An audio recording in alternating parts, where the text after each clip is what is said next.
number 3. Holy shit. Wait, did we do 2 on the first day? We did, but I put out the WrestleMania thing as number 0. Number 0. Okay, so number 3. Okay. Yeah. All right. Go for it. You want to do it? You want to reel us in? You're the host. You lead us in. All right, shit. I ain't the host.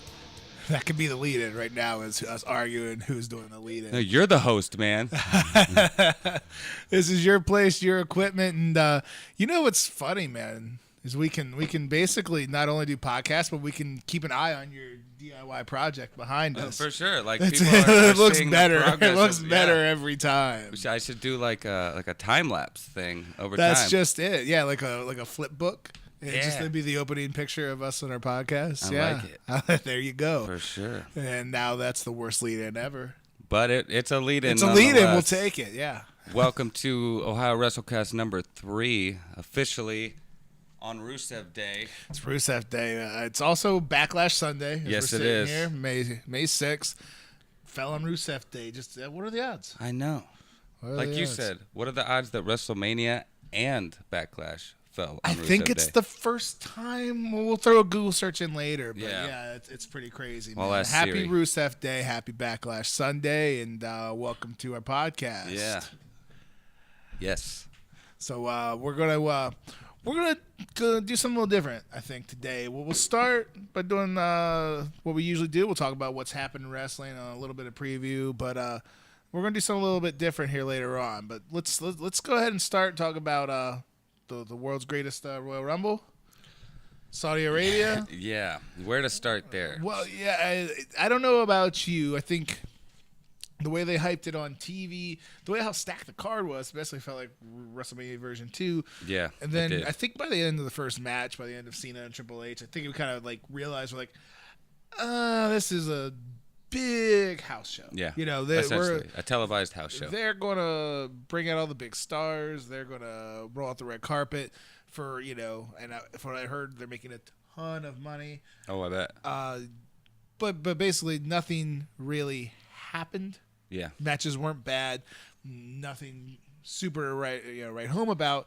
And I think, unfortunately, because of that, we're all talking about our boy Titus O'Neil. Yeah. That was the most eventful thing of it all. How we had a 5-star match or even a title change or big return surprises. Maybe that'd be the thing we lead in with, but we're not. We're talking about our boy Titus. Titus O'Neil. Oh, man. And he took over the internet for a couple of days there, didn't he? The greatest royal tumble. Greatest royal. He slid so far. See, and people are speculating that it wasn't real. Like that he did it like it was supposed to be like a continuation of the keg thing. Which, and I don't believe that for a second. I think he's just a clumsy dude. Dude, you could see him trip at the end of the ramp where it ramp. meets the mat. Yeah, you could see it, and like that was if that was fake, he fucking executed the it best. perfectly. That was I've ran thousands and thousands of spots before in the ring, and if you ever asked me to do that, I would never make it look that good. Like you can't. Like that was Well, if you watch, there's that center bar that comes down from the apron. He missed it by like that much. an inch. But that much. If he would have been over a foot, he would his head would have went straight. He might have broke his damn neck. I've seen it too. Like how like a lot of times WWE has those LED aprons anymore. What Yeah. if it was one of those? He would have slammed right into it. Dead. Oh my god, yeah, broken neck for sure. He'd be out on injury right now. Luckily, he's not dead. And by all accounts, and I've heard him on podcasts and just from the information I've received, like he's one of the best people. Like period. Titus O'Neil does so much. Just seems like a good dude. With his Likes to kiss his son on the mouth and yeah. Well, hey, listen. How are you going to hate a guy for being a loving dad? No, I'm not hating on him that, but it wasn't a very awkward shot, very awkward moment for sure. But so yeah, the biggest thing we got out of the Greatest Royal Rumble is talking about Titus O'Neil's tumble. Braun much. Strowman won the 50-man battle royal. I think going into it, we said, is there anybody else who could win that thing? No, yeah. They built that as a showcase for him. We have the somewhat botched finish of the cage match. Yeah. It's always technically 2 feet have to hit the ground. But even Roman's 2 feet didn't hit the ground. Technically, Roman's other foot was on the ring apron. And down the cage and that. Yeah. So the way I see it, the first one out of the cage is the winner, and hits Brock the was floor. the first one out. Yeah. That's one way to look at it. And if you're going to be overly technical about wrestling, then you'll never enjoy it. Yeah. If you want to break down all the nooks and crannies of wrestling and why this should be and shouldn't be and what makes sense and what doesn't, you'll never enjoy it. So it is what it is. They wanted Brock to be the champion coming out of Saudi Arabia, and he is. I thought AJ and Nakamura had a good match. Yeah. I thought so. They furthered the storyline a little bit. You weren't expecting a big title change tonight. They're likely going to be in the main event. No disqualification. It was better than the WrestleMania match. I thought so, too. I thought they had a little more intensity. I think, with clearer characters, Nakamura as your true heel. Yeah. The first go-around, they were both faces. Right. And it was you didn't know who to root for, really. And it did. It furthered the storyline going into tonight's match, which I'm looking forward to a lot. And I guess, we can segue right there, going into talking about Backlash. I don't want to overlook Rey Mysterio Jr. I don't think you can overlook Rey Mysterio Jr., man. Why is he only around for Rumbles? Is that all he can do right now? Either that or that's all they want him for right now. Yeah. I don't think they want him to show up on Monday Night Raw and be another guy. And I think he's earned the spot where he does, same as Jericho. I don't think they need to show up and just be another guy. I think if they had something, it should be something special. He probably got paid. Oh, I bet. He probably got a nice hefty. Is he a Hall of Famer? He's not. He's not. He should be. Well, he's going to be. I don't know what his status has been since he's been gone from WWE. I don't know if there was shaky terms or anything like that. He hasn't really been retired. Well, I remember that one dude died in the ring with him. Remember? Oh, in Mexico. I wonder if that has anything to do with it. Because he's 619'd him.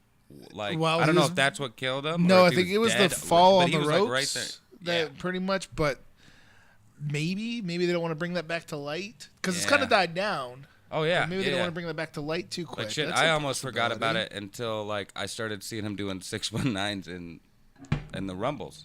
I can't imagine a 619 would kill somebody. No, I don't. But I can't imagine falling. I remember watching the the video when that would happen. But something happened to that. He broke his neck or something. He did. He or crushed his windpipe maybe on the rope. But something. I just wonder if that traumatized him or something. And maybe he's only really capable of doing so much anymore, mentally. Well, I don't. I watched a little bit of Lucha Underground, and he was doing pretty well in there. Really? Yeah. So I don't follow him. And he looks fantastic. I remember by the end of his WWE run, I think the injuries kind of caught up to him. He was a little bit swole up. He had the big baggy pants, and it was just it's a Ray match. But his Royal Rumble appearance, especially the one in January, looked fantastic. No, it did for sure. Well, hopefully they get something figured out, and he's entertaining us. Maybe SummerSlam match, something big by that. There's so much talent right now that makes you think Rey Mysterio versus Seth Rollins just comes to my mind immediately. Oh my God. And of course Rey versus AJ Styles, Finn Balor. There's just so much out there where it'd be even in that Rumble, I want to see that match. He was doing great stuff with even Braun. Oh yeah, they always love those sideshow matches. Ray and Big Show, David versus Goliath. Yeah, and Ray versus Braun. I'd watch it. I'll tell you that much for sure. I would do it. WWE. I don't see why not. See what you can do. Get Ray back into the fold. So what do you think about Backlash tonight? I'm excited. I'm always excited for pay-per-view. I'm always excited too, and I don't want to call it free wrestling. We pay our $9.99. Yeah. But what a bargain, because it's you're gonna get some quality wrestling. A lot of times the follow up after WrestleMania is a lot of rematches, but looking forward to most of them. We talked about Nakamura and AJ. Yeah. Joe and Roman Reigns always have great matches together, and I'm just excited to see them doing something with Samoa Joe. He was hurt at a bad time. Yeah. Missed the Rumble. Didn't really do anything with him at WrestleMania. So I'm kind of excited to see where his character is going to go. See, Joe's confusing me right now, the things they're doing with Joe. Because he's on SmackDown, but he's feuding with Roman. The shakeup. That's what I don't understand. Things, I think. You got the Miz versus Rollins. Miz is over on SmackDown. Yeah. Hard to imagine. I guess it kind of stinks because it's hard to imagine the Miz takes the title back, goes over to SmackDown when they have both secondary titles over there. Yeah, for sure. Should be a good match, though. Rollins has been on a roll. We could talk about Rollins all day. No, I think I could do, yeah. I almost bought a Monday Night Rollins shirt, but I had to get a Rusev Day one. Well, and then what if Rollins goes to SmackDown even by next year? Then you got a shirt that doesn't apply. That's true. It's really like buying a point. Browns jersey. It's scary money to spend. Yeah, that's a really good point. You're right. I bought this shirt, then I watched SmackDown and saw the Lana thing. Right. With Aiden English. I was like, don't tell me Rusev Day thing is over now when I got the shirt. That would be something WWE does where they're like, no, we want him to be a heel. So let's put him back with Lana. That's when they booed him. Aiden English sticking him to the ring. He could stay a face. There's a lot to like about Lana, I'll tell you that. Nope. Yeah. I'll drink to that. The Ravishing Russian. She's the Ravishing Russian for a reason. She's something. Oh, we could talk about Lana. That could become an awkward podcast. We need a bunch of like offshoot podcasts just purely about certain people. Us talking about Lana would not be a good one. It would just be a bunch of us Googling pictures and videos. And sounding like perverts. Yeah, no. Or at least coming across that way. But where were we? Well, man, we talked at the beginning of the pod that we want to do something different. Now, I know you've probably heard the term, the Mount Rushmore of wrestling. Yes. And that usually will include your top 4. Mount Rushmore kind of got off easy, though, because they're putting the 4 best presidents, and at that point in time, there's only, maybe 29, 30 or so to choose from. Yeah. There's hundreds upon hundreds and hundreds of wrestlers to choose from. So we're going to give ourselves a little bit of leeway. And I want to talk about our favorites / best top 5. So let's play a game today called Gimme 5. Mm-hmm. Does that sound like I like and that let's name. give me 5, and we're just gonna shoot a little bit. Whatever comes to the top of our heads, let's talk about where we think the 5 best are in wrestling, and I figure we can have a little debate, a little discussion, and hopefully get some feedback, and maybe incorporate that into the next pod where we talk about some feedback we get from others. I like it. I like it. I feel like it's a complicated one because when it comes to professional wrestling, there's a lot to being the best. You could be the best in-ring performer. You could be the best promos. You could be. Yeah. You could have the best fucking of all of them. The personality. Like you could. There's a lot of factors that make you great. You know what I mean? Absolutely. Well, let's talk about it. We have a camera. We have microphones. I mean, we're set for it. Yeah. I think all right. so. Let's flesh this out. Let's get it done. Let's start it simple. All right. Let's talk about your top 5 WWF, WWE superstars, and let's make it a little bit easier. Well, let's talk about the modern era, since it was Vince McMahon's WWF. So, Bruno Sammartino obviously did a ton of stuff. We never seen his matches. No, you're right. We're guys that were born in the 80s and grew up through the 90s. And so our era. This is the wrestling that we know. And Bruno Sammartino is technically a territory guy, even though he was based in New York. He was New York. He was WWF. Yeah. But think about WrestleMania era on, I would say. So I'll start with you, man. Top of your head. Give me your top 5. And now I'll tell you what. Let's do this. Instead of doing your favorites, let's do your top 5. Like, who do you think the biggest, the best WWF superstars or WWE? Okay. Your top 5. All right. Well, right off the rip, so Mount Rushmore plus 1. The Heartbreak Kid, Shawn Michaels, is my favorite wrestler of all time for many reasons. Not gonna get a lot of argument out of me there, man. I mean, he's great all around. Yeah, the stories you hear about him, maybe he's not that great of a guy. Wait, if we're talking about the best people in wrestling, could be a different top 5. Good point. We'll leave that out of it. We're going to talk about the characters that we've seen. That's kind of what my point was on our television screen. Even what you hear about him behind the scenes, like when it comes down to it, he was one of the best, in my opinion, if not the best. Absolutely. Shawn Michaels, number 1. Shawn Michaels is your number 1. I don't know if I can rank them off the top of my head like this myself, but who else you got in your top 5? Man, just give me 4 more. All right. I would say Bret Hart. Yeah. And Stone Cold Steve Austin would be tied for number 2. Okay. They'd be neck real close, like number 2 and 3 or number 2 and 3. And they're completely different characters in different eras. Well, Bret and Austin obviously overlapped. Yeah. 97 going like into the Attitude it's Era. almost like Bret passed the torch to Austin. Big time, and they were both big time superstars. But I think most of our memories are different memories. You got Stone Cold with the beer truck, and you got all the stunners and everything. And Bret was the classic matches. Bret was the guy, I think, Bret and Shawn, in those early to mid '90s, where it's like it wasn't the Austin era where everything was must see, but like that was what kept you as a fan. For sure. Bret Hart, Shawn Michaels.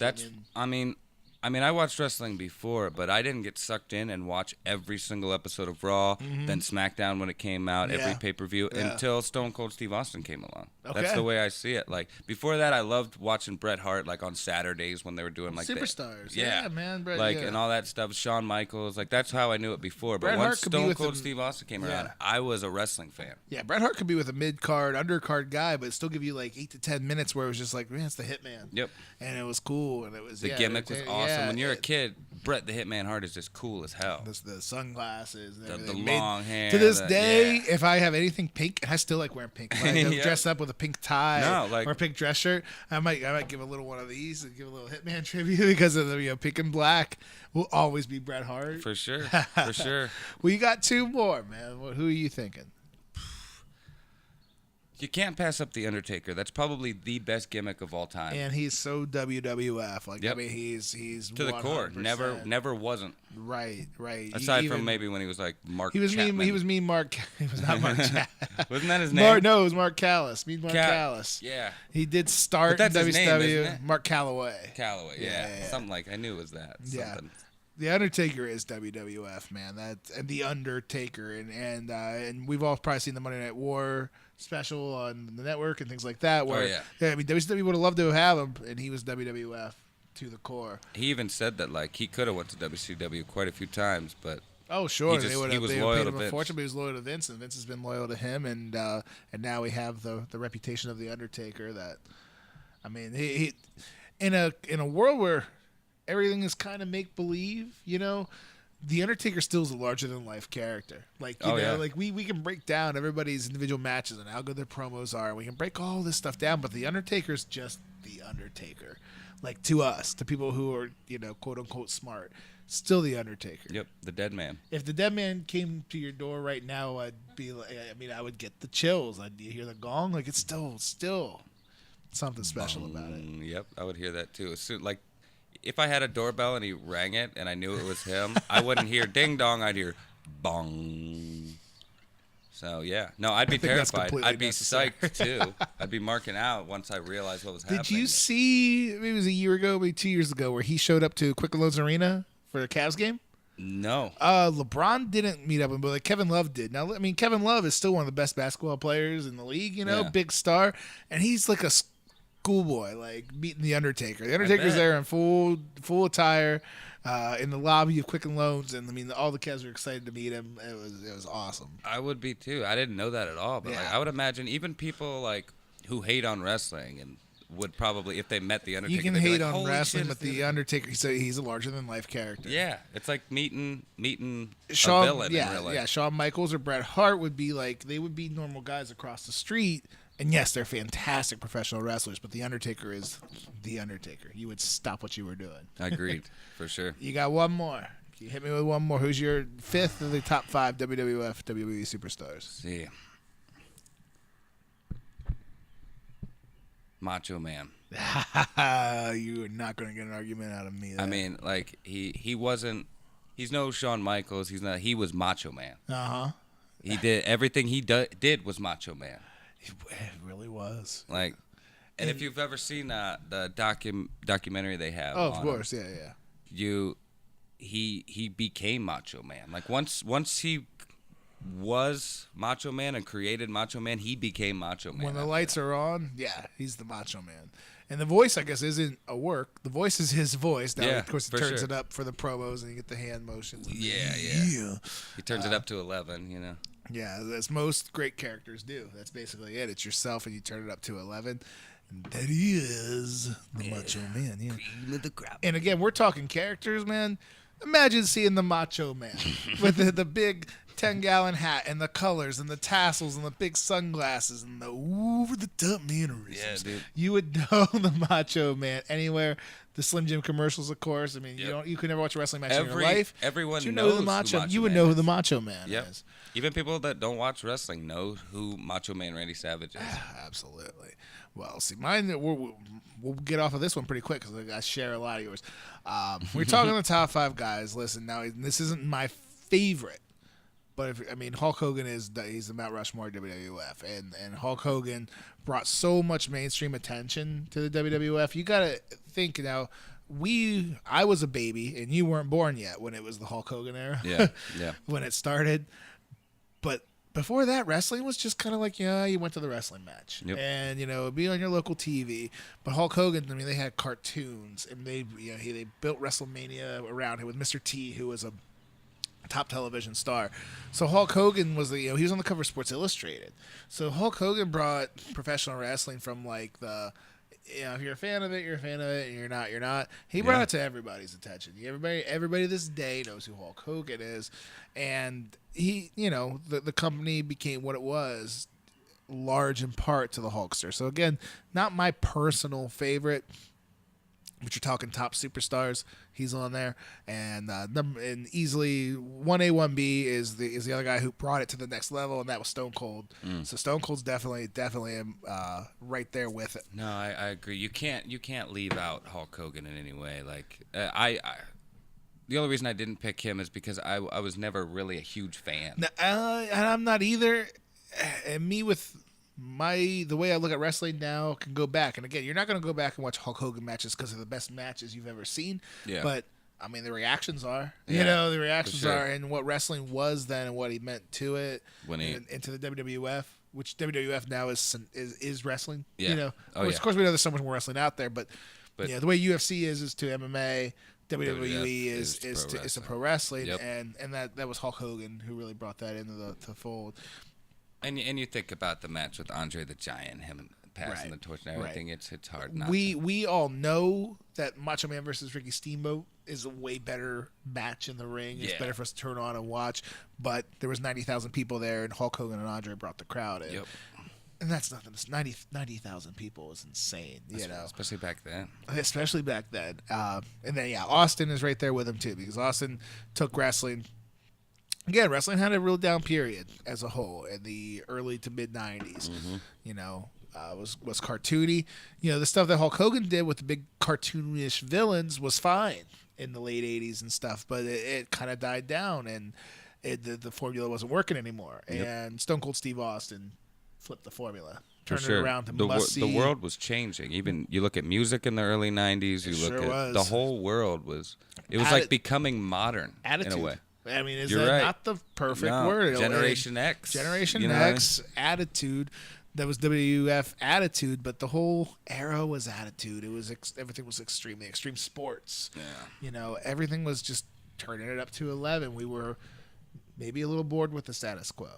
No, for sure. I hate comparing wrestling to this, but like Jerry Springer was a big deal then. Everybody, that was right. All the chair throwing and deal.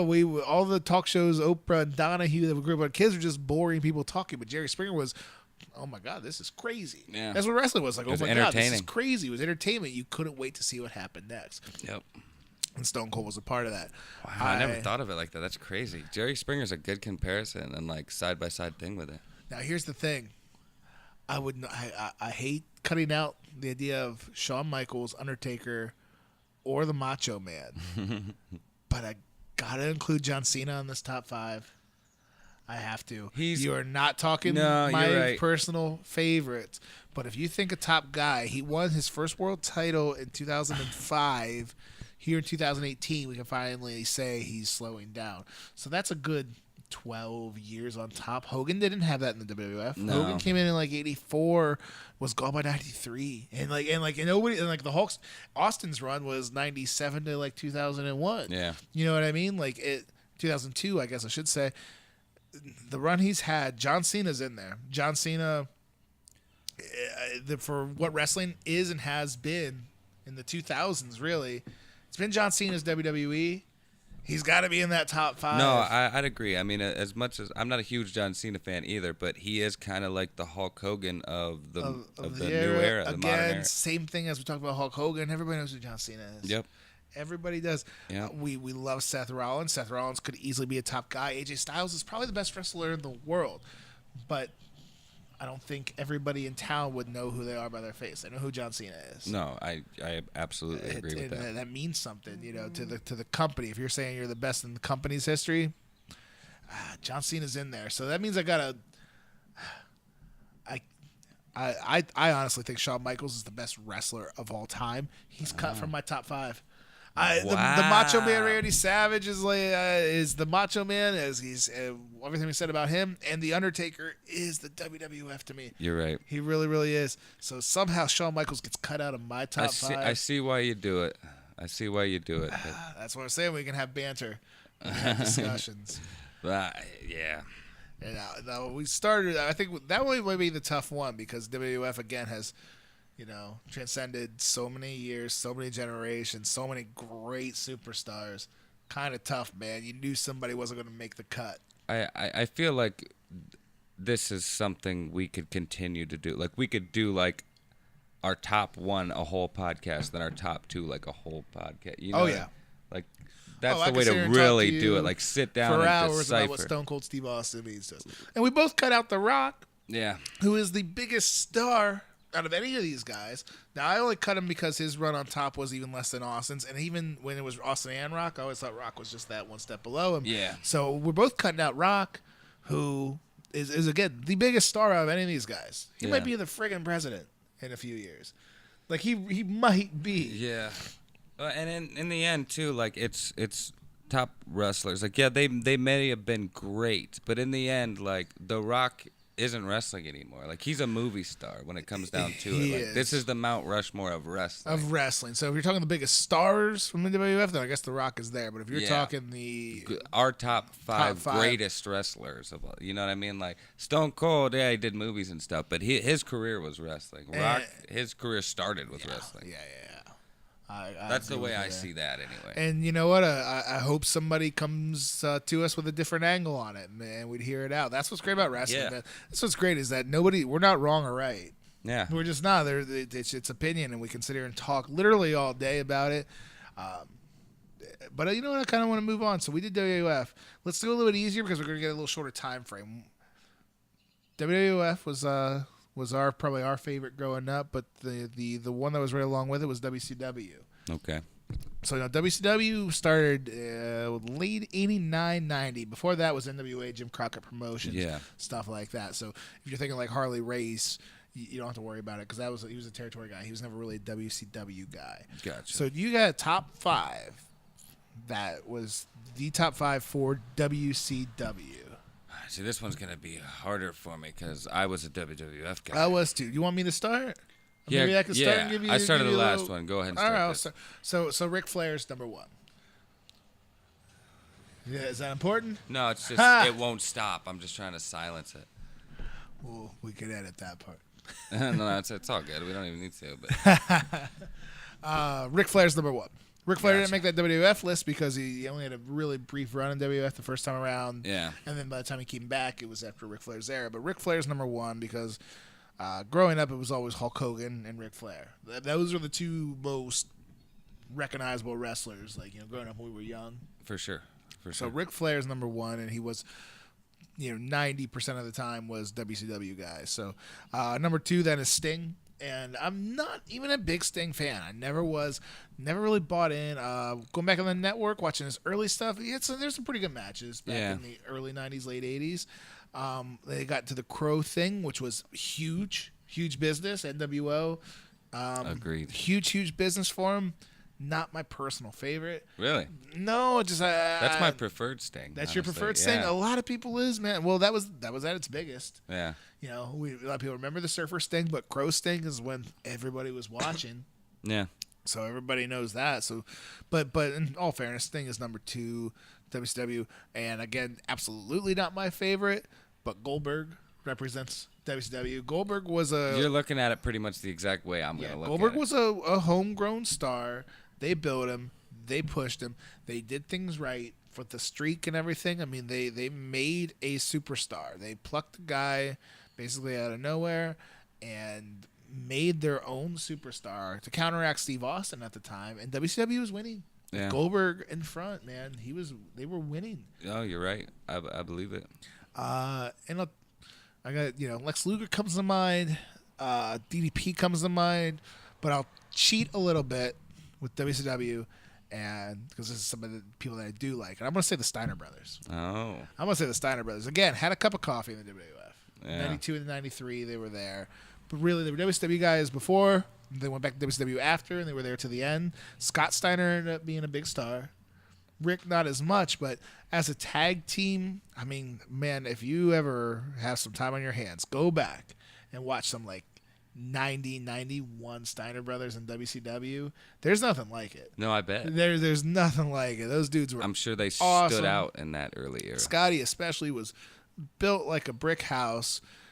Was the most athletic dude on the roster. And it's amazing how much Steiner changed over the years. He's completely unrecognizable compared to... They give him a live microphone in his hands, and holy cow. Well, even his physical looks look different. He looks like physically different. That was the thing. I think in that era, when like Hulk Hogan was a big guy, and he had a lot of muscle-headed guys that you didn't realize.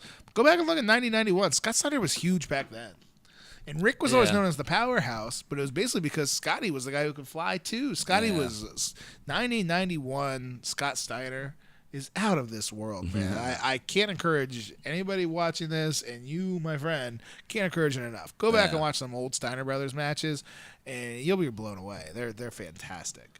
I might have to do that. I got the networks. Yeah, I got the networks at your disposal. What it's there for. Fine. So those are my top 5 WCW guys. I'm going to hit you with Flair, Sting, Goldberg, Steiner Brothers. Steiner Brothers, taking up 2 of them. Cheated a little bit, but me personally, man, I can't go on long enough about how much I love the Steiner Brothers. I know, understood. For me, I'm going to have a couple of the same. As you do, and a couple that are different. All right, man, let's hear them. I'm gonna make number 1 Ric Flair as well, because he's Ric Flair. I mean, by God. I mean, I don't think I even need to explain why. Really, you want a side podcast? We talk Ric Flair exactly, and we miss Backlash and we miss Work Tomorrow, and we talk Ric Flair. The Flair of Fleer is what that podcast will be called. That's his real name. But anyway, number 1 Ric Flair for obvious reasons. Number 2, Goldberg, probably, just because to me Goldberg was the reason I watched WCW. He was over later. He was over, man. And I can look at it from a wrestler standpoint where I say like, God, I wasn't all that talented, and I just wanted to see what it was all about. That's understandable. Like everybody's wearing Goldberg shirts. I don't watch WCW. Yeah. I'm rocking a Stone Cold shirt or something, and he's supposedly the Stone Cold of WCW. And he's what made me turn on WCW quite a bit. If you would have turned on and you would have seen a 10-minute Goldberg match, you'd be like, I don't get it. Yeah. But a 2-minute Goldberg match where he just mows through guys and smashes them, and then power move after power move, and you're like, okay. Yeah. It was just 2 minutes of your life, right? And now it's like, okay, I like that. Yeah. So that's my number 1 and 2. Number 3. Actually, 3 and 4. Scott Hall, Kevin Nash. And I know they're WWF guys. But Scott Hall and Kevin Nash were WCW. They had bigger runs than WCW. They were. They were bigger stars than WCW. They were WWF. I mean, that's the truth. They were themselves, essentially. They were, and their gimmick was they were WWF. It was, you know what I mean? And they were definitely on top in WCW. I mean, you can argue Hulk Hogan in the same light, like the guy who did both, because he was there since '94, but '96 was Hollywood Hogan in those eras. '96 through '99, where the NWO was huge. I mean, you got a fair argument for that because that's as big as it got. And Hall and Nash right there with him, man. The outsiders. That's what turned things around. That's what made WCW the show to watch at that time. Yeah, for sure. I can't disagree with you there. 3 and 4, Scott Hall, Kevin Nash. Number 5, Eric Bischoff. Okay. Nobody can deny what Eric Bischoff meant to WCW. He's not really a wrestler. Okay. But the way I see it, I wasn't a WCW guy. Mm-hmm. But the thing that made me watch WCW was Eric Bischoff, if you really think about it. Sure. Everything about WCW that was interesting and made me watch it was because of Eric Bischoff. I'll tell you this, man, and you're correct, because Bischoff took over, if my timeline's correct, is 93. So before that, again, you'd been really young. But like I seen WCW on TV, like Clash of the Champions would be on TBS. Sometimes they had syndication shows. They'd be like worldwide, things like that. It was always like the other wrestling. WWF is what I watched, and I watched Superstars, and I'd watch, who The Undertaker squash a jobber. But that was wrestling. That's what I would watch. And there's still be on, and it'd be like, the other guys.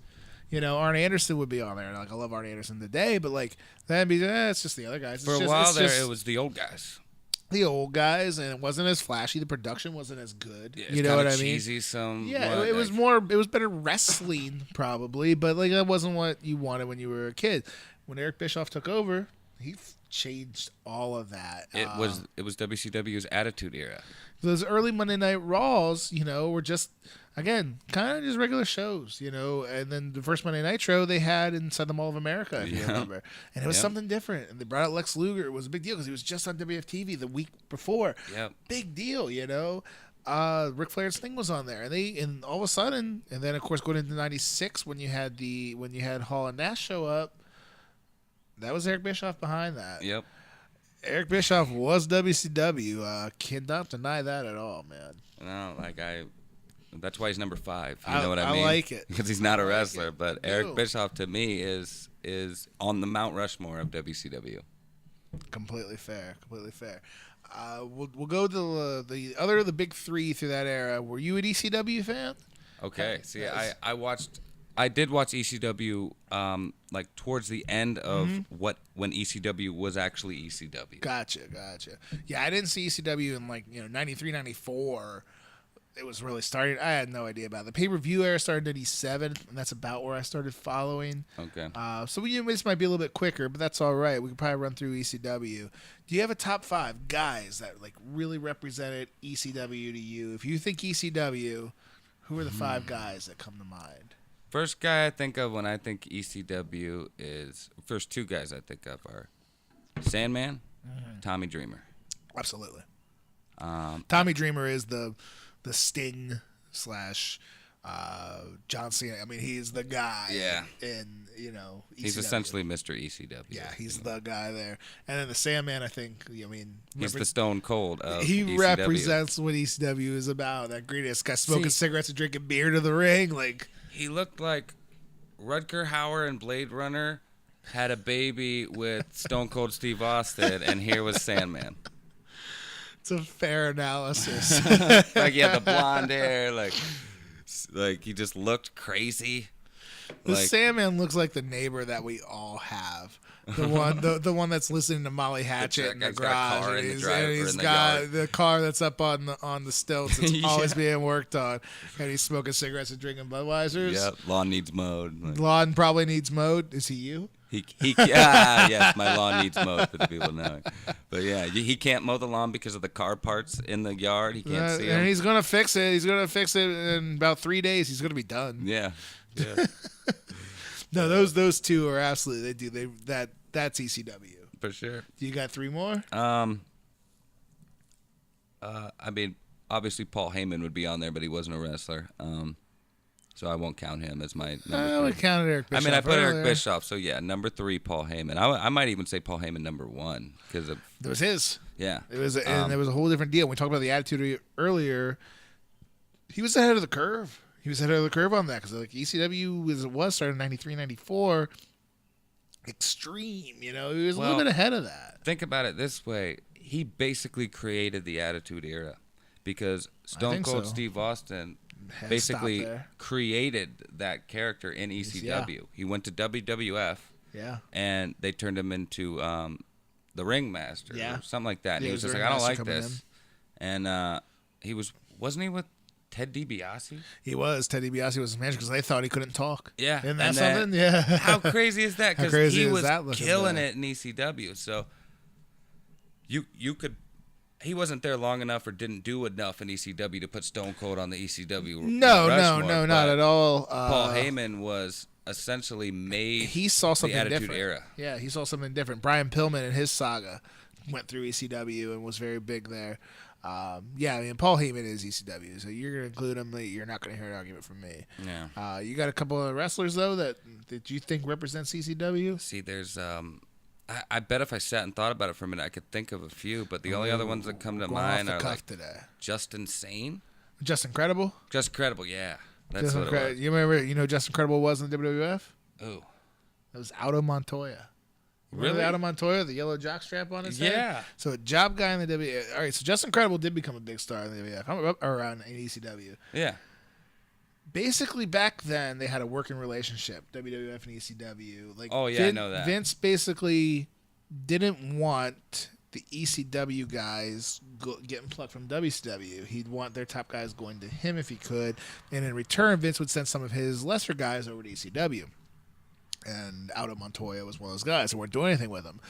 So Heyman took this guy and they said, I want you to be this kid who's pissed off. You're a talented wrestler. They put a yellow jockstrap on your head. It's stupid. You're coming out there. You're angry at the world.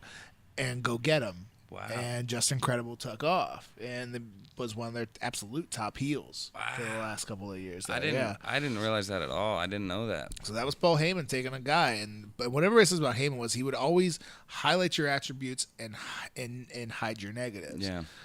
Public Enemy. You remember that tag team in do. WCW? Yeah. Yeah. And they didn't make that big of a splash in WCW. I mean, they had, some tables and some brawls and stuff, but they were huge in ECW. And it was the same thing. These guys weren't great wrestlers, and they weren't going to have a great 10-minute match, but what they could do is they could brawl, they could take some crazy bumps, and they had charisma. So Paul did that. He would say, this is the match you're going to have, and it's going to be 5 minutes, and you're going to do this, and this, and you're going to crash through a table.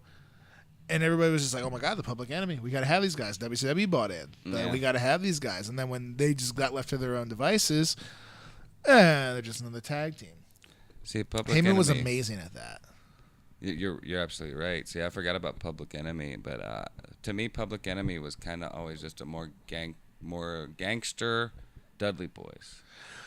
Yeah, I mean, they were the hockey jerseys, and they had the kind of the rap music when they were just brawlers, tables. Now that's the thing is that Dudley's popularized the tables. Really, Sabu was probably the first to do the tables. Really? Sabu was the one who really brought the tables into the fold. But the Public Enemy was actually the one who really did the gimmick first. Really? Was getting a table and having a table spot. It was a big thing where it was like if you had a Public Enemy match without the table spot, it was just like, that's it. Yeah. Same as the Dudleys now. I mean, that's the gimmick. For sure. They put somebody through a table at their Hall of Fame speech. That's how over that spot is to their gimmick. They're all about that. So if you got one more, now you say you kind of caught ECW at the end. So, see, I would almost throw because the Dudley Boys were ECW. Oh, absolutely. I would almost throw them in there at number 5, but Dudley Boys really were known for WWF. Yeah, they became Hall of Famers because of WWF, but they definitely they originated their gimmick in ECW. And if you go back and watch some of their stuff, watch those old ECW pay-per-views, you want to talk about heels? Yeah. That's a smart crowd. That's a crowd that knows what they're getting into. They incited riots. They had people wanting to jump the guardrail, wanting to kill the Dudleys. So those guys were great at what they did. All right, man, that's fair. I was a little bit more in touch with ECW, and with the network, I've gone back and kind of caught up.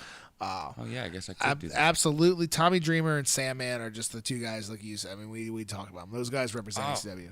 No, number 5 for me, Taz. Taz, see, there you go. Number 5 for me, Taz. Okay. Taz might even be higher up there.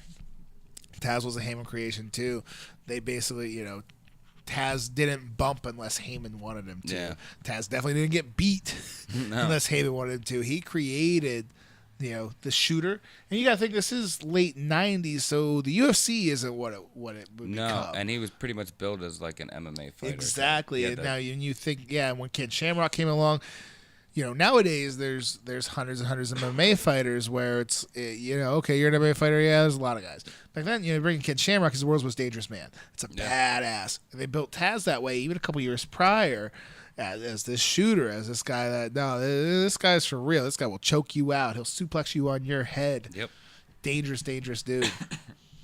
I like that pick as Taz. I like Taz a lot too because I can't remember where No, Taz was talking about it on his podcast. He said that Paul Heyman used to tell him, never wear an orange towel on your head. Never. Yeah. Wear a black one. Not only that, don't ever wash it. I stinky. I remember him saying too, like his wife would wash it. He'd be furious. He'd be like, "No, don't wash it. You can't wash the towel." Yeah. You must have listened to the same thing. But like, Taz was the ECW guy there for a minute. That's a good pick, man. So there it was. Sorry to interrupt. But no, you're good. It came so to my mind. I'm with you on Dreamer and Sandman. 3 now, especially catching the late era of ECW, 98, 99, 2000. RV. How did I forget about RVD? RVD? I do that all the time. RVD kind of revolutionized, the business and what he did. All the spots he'd do with chairs. Now, purists will hate RVD because it's not really a wrestling match. It's a little bit of a crash course of spot to spot to spot. Yeah. But they were cool spots. There was nobody doing the stuff that he did. The Van Daminator was original at the time. Tossing the chair, catching it, and spin kicking the guy's face. All the spin kicks like off the apron to the barricade, and just the frog just the hiding on the frog splash. And the thing is he wasn't a Rey Mysterio sized guy. He's a pretty big guy. No, he was bigger dude. Pretty big guy. And the way that he flew, he was short, but he was a stout. Thick dude. Yeah, it was a ridiculously strong dude.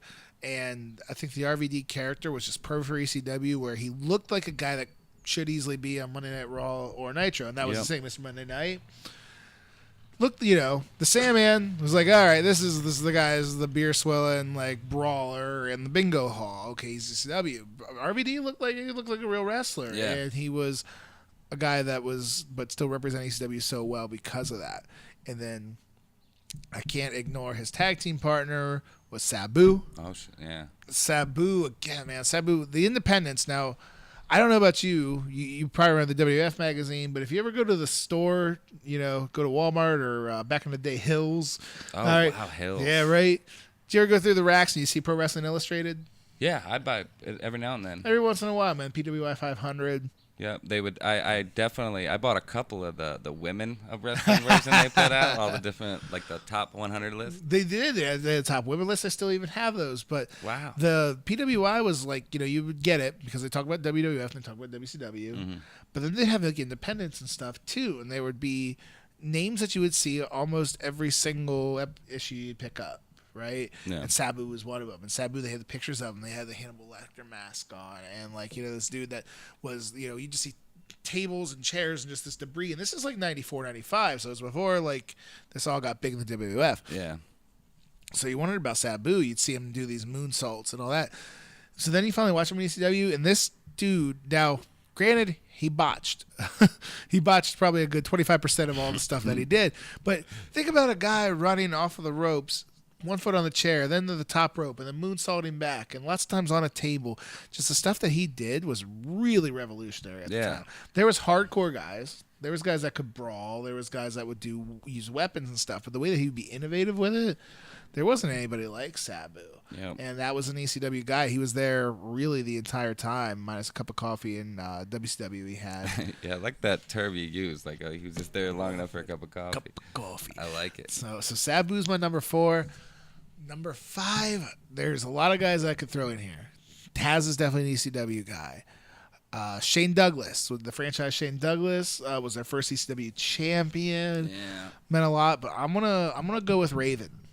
I think Raven was a ECW guy to the core. You're right. The That's a Raven good one. character. Now, the thing about Raven is I didn't even know this until later on in the internet era that he was Johnny Polo in the WWF. I don't even know Johnny Polo. Johnny Polo managed the Quebecers. He had long hair and a top hat. He was kind of like a preppy looking character. Okay, that sounds vaguely familiar. He was Johnny Polo. He was Scotty the Body or Scotty Flamingo in WCW. He was just like another kind of obnoxious heel. Yeah. All of a sudden, complete transformation, turns into Raven, who really represented everything about what we talked about. The alternative crowd, the Generation Xers, the rebel against everything. Even when I think when he went to WCW, the music he had was a straight up rip off of Even Flowers. Come As You Are. Yeah, Even Flow was Jericho. Yeah, the rip off Come As You Are. Sitting in the corner, to be a heel, you had to be, screw you. No, man, he sat in the corner. He was just brooding. Yeah. And eventually he had the What About Me? What about me? And the whiner and everything. I mean, it was such a great character. And he was emo. He was emo before it was emo. He was emo before emo Wow, I never thought of it like that. and he was such a character that represented ECW. Like there was some extreme stuff they did. Did you ever hear about the angle with the crown of thorns and crucifying the Sandman? No. You're in for a treat today. Wow. All right, yeah, I'm ready for this. So, well, the angle with him and the Sandman was great. The Sandman, they were the first to really blur the lines of reality in wrestling. Okay, so at one point, Raven had the Sandman's wife and his kid following Raven like he was a Jim Jones cult leader. What? Right? So his little 6-year-old boy, the Sandman tries to give him a hug, and his boy gives him the Raven pose and says, "I walk with Raven now." And it's hardcore stuff. So the one night, they end up beating the crap out of Sandman. They tie him up to a cross, and Raven wraps around a crown of barbed wire around his head. Oh, my God. Okay? The best part of this is, who was in the crowd that night? Who? Kurt Angle. Kurt Angle, before he got into the WWE, this is right after, hot off the Olympics, so like late 96. Kurt Angle's in the crowd. Paul Heyman was thinking about bringing Kurt Angle first. I think it was in Pittsburgh, if I'm not mistaken. And Kurt Angle's in the crowd, who's devout Catholic. So Kurt Angle sees this, walks out of the building, says, "I don't want any part of this shit. I'm done." Wow. So Heyman, in order to save face with Kurt, makes Raven go back to the ring and apologize. And he cuts, can you imagine Raven, most half-assed apology? "Yeah, for anyone who I offended tonight, I'm sorry." There's a bike down. So, man, oh man, there's some DVDs. There's like the top moments of the BCW, and they have some of their TV on the network now. Yeah, Raven represented ECW to the core. No, I agree with that. I feel like we're having a great pod, and I'm educating you. Yeah, for sure. There's so that right there's much amazing. cool stuff. I want to type that into YouTube and see something. Oh God, yeah, man. It says top Raven moments on ECW. Shit, yeah, you could go a long way with that. See, there's a topic for a future pod. Top moments of certain people, like favorite matches, favorite promos, favorite stories. I don't know about you, but I like doing these, like having a cold beer, talking wrestling with you, so we could do it more often. For sure. No doubt. Future is bright for this wrestling podcast. You ready for another top 5? You got another one? How about finishers? Oh, all right. So we did WWF, we did WCW, we did ECW. We're talking about just wrestlers, what they meant to us. Let's talk about finishers, man. And you can go over any promotion. You can do your favorite, what you think the coolest, or what you think the most impactful was. But give me your top 5 finishers. All right. Even in my backyard wrestling days, I adapted this finisher. All right. And it was slightly different, but I've always been a fan of the pedigree because of, and you can almost tell, you could see the evolution of the pedigree throughout the years. Like, for a while there, he never put their arms down. Their arms down. And that looked not fun whatsoever. Yeah. Like, your head was going straight into the mat. Not only that, but your shoulders were probably getting wrenched back. So, like, the pedigree to me was also something that could go terribly wrong. Devastating move. It still is to this day. The pedigree usually means it's over. I'm with you on that. After that, this is more of a modern one, but basically for the same reason, the Styles Clash. Mm-hmm. That could go terribly wrong, too. And it's such, like, an innovative and, like, completely no innovative. one does that. Well, and I'll tell you this about the Styles Clash. You probably heard on the internet where a couple guys have gotten hurt taking it. Yeah. Now the thing about the Styles Clash is it's the 1% of bumps. Your first day in wrestling school, if they're teaching you how to take a bump, they're going to teach you tuck your head. Yeah. Tuck your head to your chest. You protect the back of your head and your neck that way, right? Because most of your bumps are going like this. Yeah. It's like the one move. Do not tuck your head. If you tuck your head in the Styles Clash, you got to pull it back. You'll so break you your pull neck. it back, and that's the thing. And you hear about good wrestlers getting hurt. Man, riding a bike, you're used to it. You're used to taking a bump like this, so it's just something that you're not completely used to. You have to be aware of it to take your bump like that. But like you said, completely innovative. Yeah. Absolutely. When you see it for the first time, you're like that. Oh, like what? Wow, that's what you think. That's the thing. The way you roll it over into the pin, yeah. Oh yeah, it didn't even. I know that, but that's like a nice little cherry on top of it. Yeah, you feel like even that looks like it hurts sometimes the way he rolls them over because you're kind of stretched out. Yeah, it's just insane. But and I always think of the one he gave to James Ellsworth. And yeah, he could have totally killed him. Like, he saved his life. Yeah. He saved his life that night because Ellsworth was tucking the chin that he doesn't have. Yeah, you can tell. Yeah, the chin that he doesn't have. Man. All right, so those are two good ones. I mean, Stone Cold Stunner. Stone Cold Stunner. That's going to be on mine. I'll guarantee you that. That Stone Cold Stunner was, I mean, could you, and I don't think there was ever a time before Stone Cold where it was the give the finisher to everybody. You know what I mean? Like think about like Hulk Hogan hit the leg drop and that was it. And like sometimes he beat up the bad guys, but it would be punching them out of the ring. You know, Macho Man would punch the bad guys out of the ring. Yeah. He wasn't flying elbowing everybody. So cool. You came in, you got booted, you got stunnered. Yep. Chances are he was too. And that really got over. The RKO was one that kind of happens now, where it's like everybody gets one, but the stunner was really like the first one where, and that's why it was so over. The crowd went nuts for it. Simple move. Crowd went nuts for it. To this day, if you do a stunner on an indie show, the crowd loves it. No, I agree. Like he'll pop up. You're waiting for the stunner. Like Raw 25th anniversary. We were just waiting for a stunner. You do that, and everybody remembers that segment more than any other from the Raw 25th anniversary because you knew it was coming. You just didn't know how many. Yep. But you know they're coming, and you're looking forward to it, and you smile every time. Yep. It's a great finisher. Yeah, especially when you get like a certain person that really knows how, like Shane McMahon. Pops up, spits beer out of his mouth. The Rock and his flip backwards. So I mean, there's so many classic ones. Yeah, Vince, even for how bad he took that first one, everybody remembers it. Yeah. Well, let me think here. You got 3 good ones so far. The Tombstone Pile Driver. We're going to be talking a lot of the same ones. Yes. Iconic. Yeah. I mean, who does the Tombstone Pile Driver? Yeah. Undertaker. Yeah. Or Kane on occasion. Kane was basically because he was his brother and he did the same exact moveset. Yeah. So, yeah. Wow, number 5. Let me think here.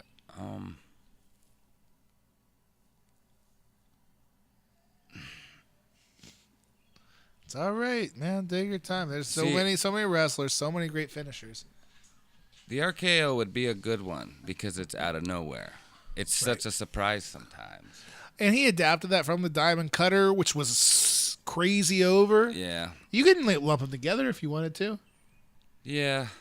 Because the RKO was better. It's adapted a little more. Like you said, the out of nowhere was even more so. That Diamond Cutter was super, super over. Yeah. But this is your list. No, let me do the RKO just because I love that out of nowhere factor. I do too. I love that surprise factor. You don't even know he's there. Well, a great finisher is one that you can hit on anybody. Yeah. As a guy who uses it as a finish on the independent scene, I can tell you, you can hit it on anybody. You can hit it on a big guy, you can hit it on a little guy. I used to use a different finish. We called it the dumpster dive. I got a guy in a belly-to-back suplex, so I lift him up over my head, and then I swing their legs forward, and they take a face bump. Okay. Cool move. Yeah. I can't do it to a 300-pound guy. No. Not without a lot of help. Diamond Cutter, I could. So, yeah, man. Great finishes. I'm with you on a lot of these. I really am. The Stone Cold Stunner's on there. The RKO, the Diamond Cutter for how over it got. I mean, when he Diamond Cuttered Scott Hall on Nitro, when they tried to give the NWO spot, the crowd went nuts. I mean, and that's the key of a great finisher is if you can get it over, he does the symbol, and the crowd reacts every single time. That's a great finisher. No, for sure. So a lot of the guys are our top wrestlers, our Hogans and our Savages. I mean, we love the Savage Flying Elbow, but that's not one of the top 5 finishers. The leg drops, not one of the top 5 finishers. So I'm gonna go with you on Austin with a stunner, definitely with the RKO or the Diamond Cutter. Okay. My third, I'm gonna tell you the very first finisher that I knew was the finisher, DDT. All right. Jake the Snake, man. Jake the Snake DDT. If Jake the Snake is on your local show, you want to see him hit the DDT.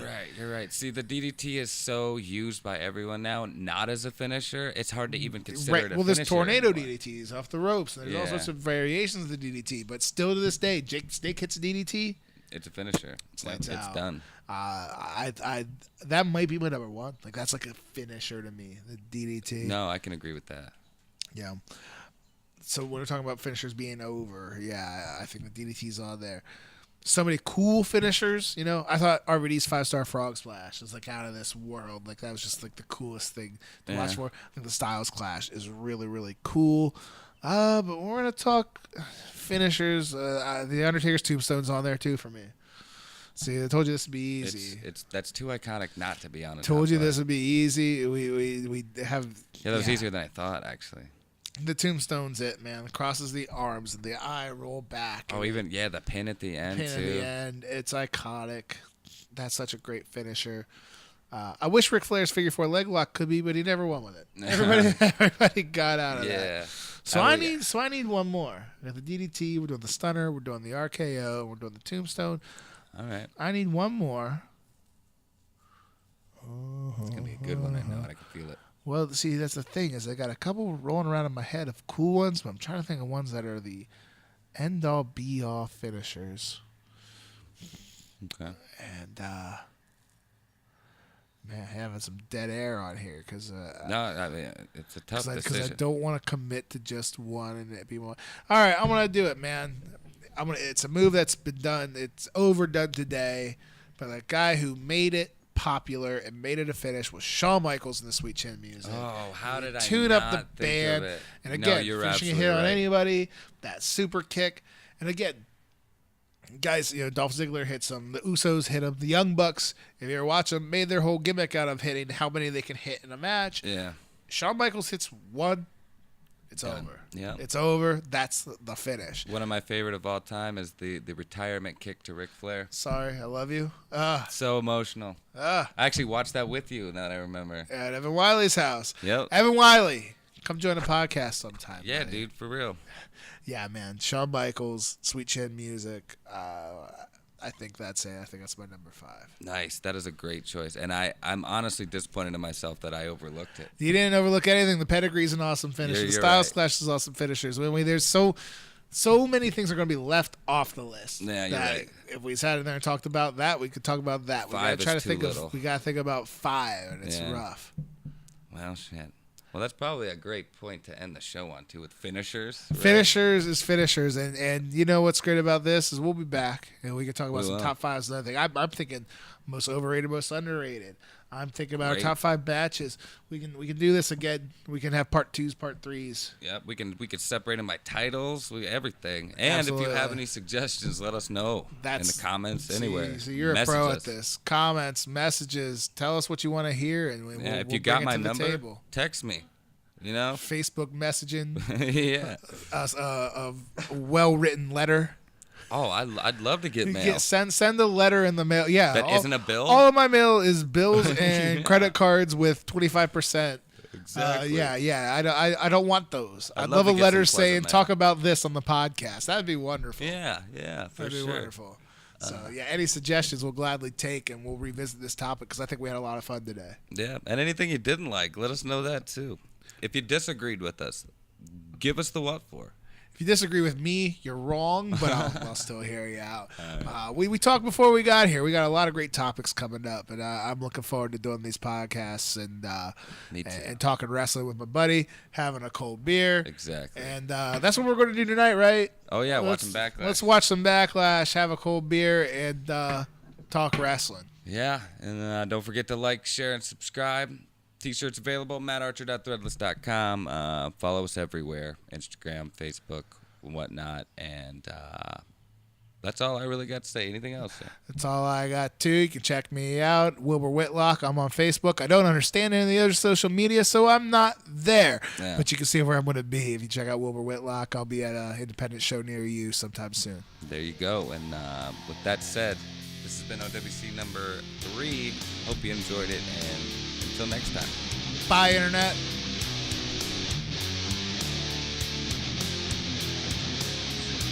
Bye, Internet.